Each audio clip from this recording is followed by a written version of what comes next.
bab pertama yang beliau sebutkan adalah al-qudwatul hasanah fi manhajid dakwah, daruratul ruju' ila siratin nabawiyah. Darurah ar-ruju' ila siratin nabawiyah. Kata beliau, bab pertama ini, artinya ini bab terpenting dalam berdakwah di jalan Allah. Harusnya kita kembali membaca sejarah Nabi besar Muhammad sallallahu alaihi wasallam. Di sebelum inti nak berdakwah, baca dulu sejarah Nabi. Baca dulu sejarah Nabi. Karena Nabi Muhammad itu dakwanya beliau ke seluruh macam umat manusia. Kita dakwah ke orang yang agamanya bukan Islam, Nabi dakwanya ke musyrikin. Kita dakwah menghadapi munafik, Nabi dari pertama hijrah sampai beliau wafat, dekat-dekat wafat menghadapi munafik. Abdullah bin Ubay bin Salul, pemimpin munafik itu, pecongnya munafik, Abdullah bin Ubay bin Salul itu kapan meninggalnya? Di tahun 9. Artinya Nabi hidup sama dia 9 tahun. Dia selalu matanya itu ngelongok kalau dia Nabi, mencari celah untuk menjatuhkan Nabi. Ada celah melalui istri Nabi dia fitnah. Ada celah untuk mengadu domba sahabat Nabi dia adu domba.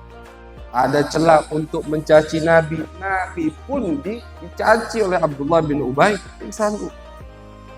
9 tahun, bukan setahun 2 tahun Nabi tinggal sama pecong munafik ini. 9 tahun. Makanya butuh kita kembali ke sejarah Nabi besar Muhammad. Agar kalau kita menghadapi munafik, bagaimana cara kita menghadapi orang-orang yang munafik. Bahasa Palembang gai 12. Gai 12. Cak mana menghadapi orang yang gai 12? Kita menghadapi orang yang benci sama kita. Ada caranya. Menghadapi orang yang lebih tua. Ada metode Nabi besar Muhammad sallallahu alaihi wasallam.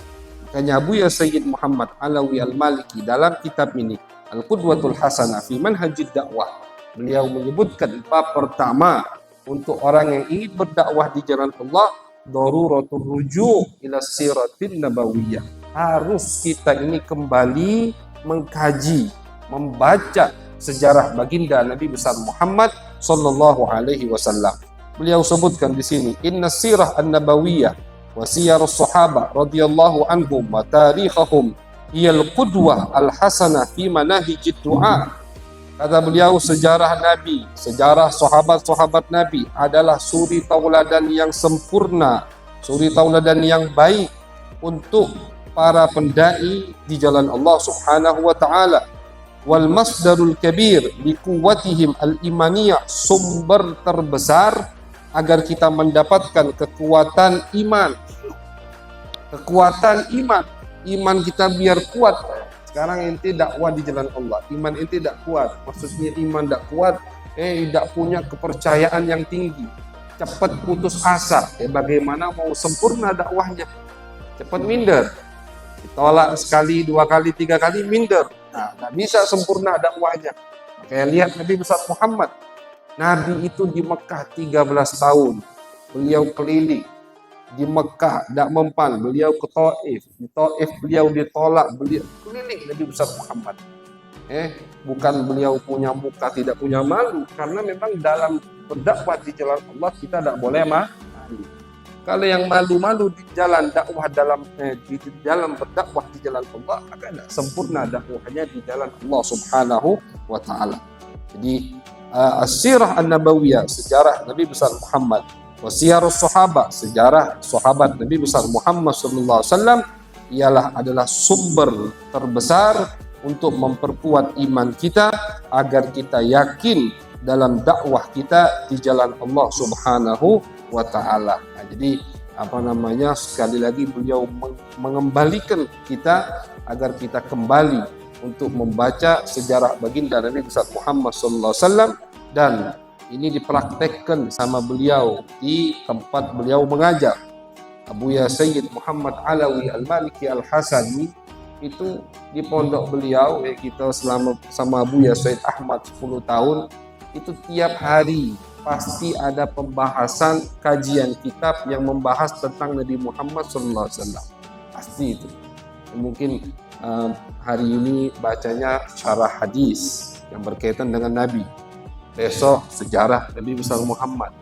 Lusanya syama'il Nabi besar Muhammad SAW. Besoknya, pokoknya tiap hari ada kajian tentang Nabi Muhammad. Ada kajian tentang Nabi. Karena memang sangat penting mengkaji sejarah Nabi besar Muhammad Sallallahu Alaihi Wasallam seperti yang dikatakan oleh Al-Imam Ja'far As-Sadiq Ibn Muhammad Al-Baqir, bahwasannya orang tua kami mengajari kami sejarah Nabi seperti mereka mengajari kami membaca Al-Quranul Karim. Jadi dakwah di jalan Allah tapi nol pengetahuannya tentang sejarah Nabi, udah pasti ngawur. Kayak kalau kita lihat ada yang da'i ilallah, orang ngajak orang lain ke jalan Allah tapi tidak pernah baca sejarah Nabi, ya udah ngaco, pasti ngaco. Yadur aktsar mimma yanfa, dia memberikan madarat lebih banyak daripada memberikan manfaat. Na'udzubillah min dzalik. Makanya di bab pertama Buya Sayyid Muhammad Alawi Al-Maliki Al-Hasani, beliau menguatkan kembali bahwasannya agar kita benar dalam berdakwah di jalan Allah, harus kita kembali kepada sejarah baginda Nabi besar Muhammad Sallallahu Alaihi Wasallam. Di Nabi semuanya ada. Inti ngadepi wong yang cak manobe itu ada contohnya sama Nabi. Ngadepi bini, ngadepi wong rumah ada contohnya sama Nabi. Nah kalau ada yang punya wong rumah galak nyeleh, itu ada Nabi. Jangan takut. Ngadepi apa?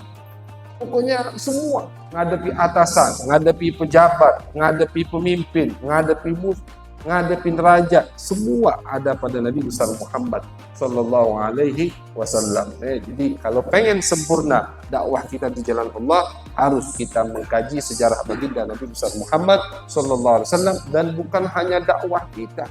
Kalau kita kembali ke sejarah Nabi, dakwah kita, hidup kita, jalan kita akan terang dengan Nabi besar Muhammad Sallallahu Alaihi Wasallam. Amin ya rabbal alamin. Wa sallallahu ala sayyidina Muhammadin wa ala alihi wa sahbihi wa baraka wa sallam. Walhamdulillahi rabbil alamin.